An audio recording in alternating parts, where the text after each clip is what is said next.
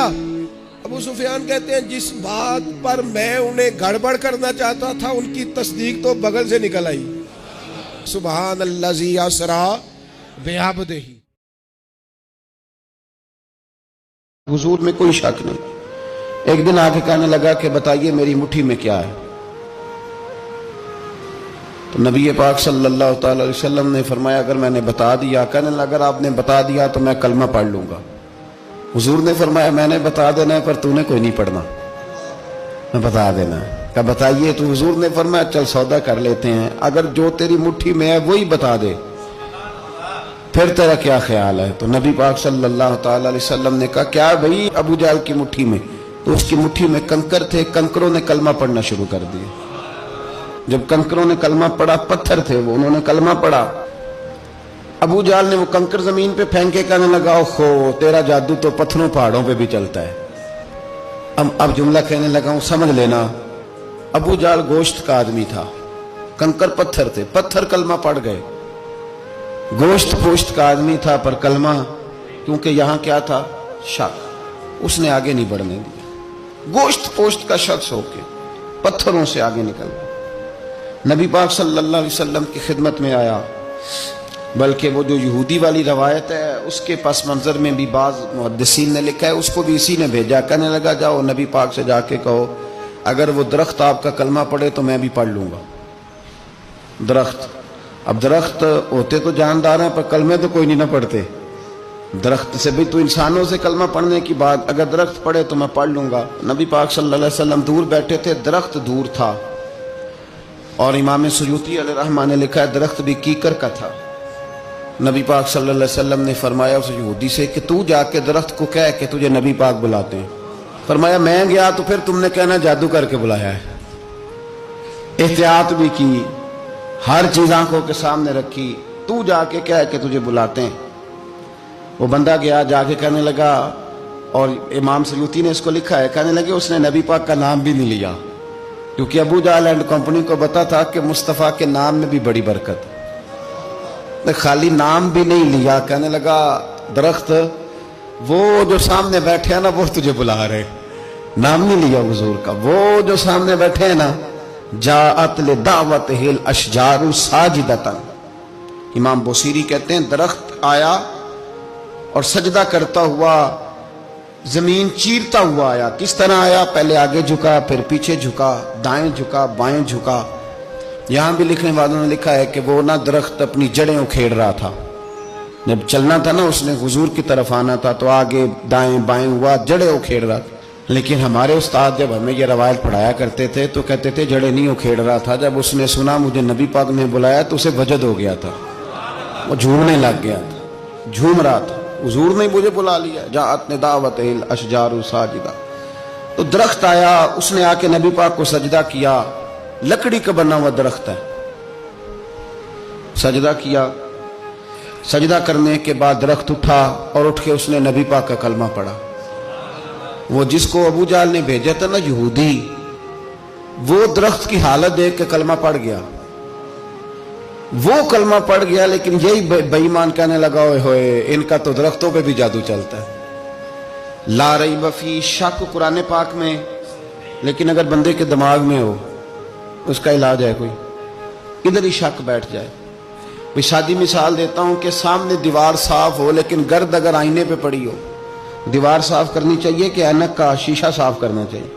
ساری زندگی لوگ دیوار صاف کرتے گزار دیتے، ساری زندگی تراش خراش کرتے گزار، اپنی مرضی کی پینٹنگ کرتے گزار دیتے ہیں، پر اپنی آنکھ کی پتلی صاف نہیں کرتے، آنکھ کی پتلی صاف نہیں کرتے۔ کسی نے حضرت رومی سے کہا تھا حضور دنیا میں کوئی اچھا ملتا نہیں، فرمانے لگے تھوڑا رونا شروع کر تاکہ تیری پتلیاں وضو کر لیں، وضو کر لیں، وہ انہیں پتہ چل جائے کہ کتنے صاف ستھرے لوگ دنیا میں پائے جاتے ہیں۔ تو بھائی شک، ابو جہل پھر آ گیا، کہنے لگا اگر آپ چاند کے 2 ٹکڑے کر دیں تو میں کلمہ پڑھنے کو تیار ہوں۔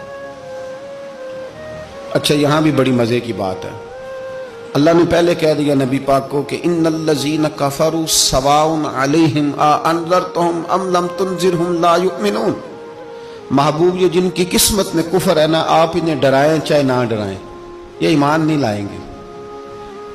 کنکروں نے بھی کلمہ پڑھ لیا, درختوں نے بھی پڑھ لیا, سارا کچھ ہو گیا, اور اللہ نے بھی کہہ دیا کہ محبوب اس بے ایمان نے کلمہ نہیں پڑھنا, پر حضور نے فرمایا یہ پڑھے نہ پڑھے ہم نے میدان نہیں چھوڑنا. جتنی دفعہ آئے گا نا ہم اسے ضرور معجزہ دکھائیں, جتنی دفعہ آئے گا, ہم کیوں میدان چھوڑ. آگے کہنے لگا جی اگر چاند کے 2 ٹکڑے کر دیں تو اقتربت الساعۃ وانشق القمر.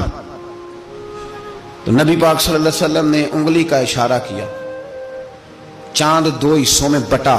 کوہ صفا ایک پہاڑی تھی مکے میں, آدھا ٹکڑا پہاڑی کی اس جانب ہوا, آدھا اس جانب.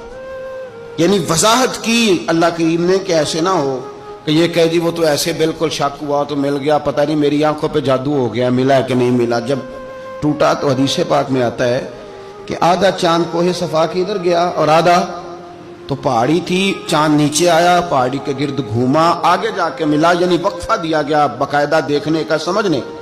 پوری دنیا میں جتنے لوگ اس وقت چاند دیکھ رہے تھے, ہندوستان تک روایتوں میں ملتا ہے کہ لوگوں نے گواہی دی کہ ہم نے چاند ٹوٹتے دیکھا ہے. زمانہ مان گیا, لوگوں کی چیخیں نکل گئیں, لوگ قدموں میں گر گئے. پر وہ جس کے دماغ میں شک تھا نا وہ نہیں مانا. شجر و حجر پہچان گئے پر انسان کی نظروں میں شک ہی رہا. دنیا میں سب سے مجبور, کمزور, بزدل, کم فہم بندہ وہ ہے جس کے دماغ میں شک ہے.